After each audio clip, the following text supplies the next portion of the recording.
India's obsession over Western culture has been increasing at full speed, especially in the past 2 decades. We had thousands of cafes in India, but none of them got the grand welcome as much as Starbucks did. Men of this generation don't even know how to wear a vesti. How many of our kids can read and write in our native language?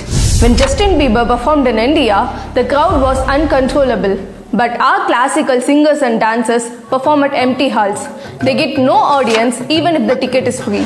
And the obsession over fair skin is a never-ending story. In Indian cinema, people of low class are always portrayed as dark-skinned, and people of high class are always fair-skinned. And we still study that Vasco da Gama discovered India. It's a shame for us. For a Portuguese student, it's reasonable enough to say that Vasco da Gama discovered India because they didn't know where India was. But us, Indians, should be saying Vasco da Gama came to India in 1498.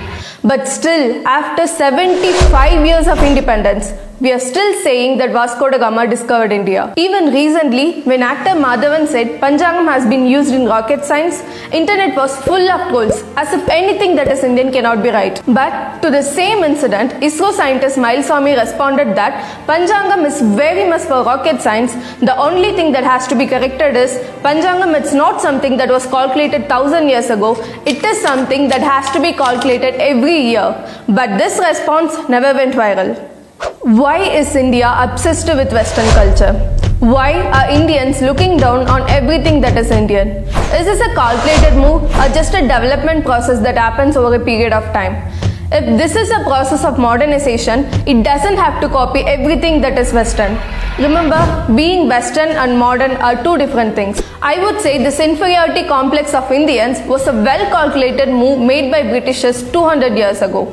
The education system we are following today was made by a man who thought Indian knowledge and language are completely worthless. For instance, he said of Indian literature, a single shelf of good European library was worth the whole native literature of India and Arabia. Yes, he is Thomas Babington Macaulay, the man who designed our Indian education system, the man who was completely blind towards the richness of Indian heritage, the man who believed that the Western science is far superior to Indian knowledge. Macaulay wanted the government to spend money only on importing Western education and advocated to shut out all the educational institutions of Indian culture. He wanted to create a pool of Indians who would be able to serve the Britishers and be loyal to them.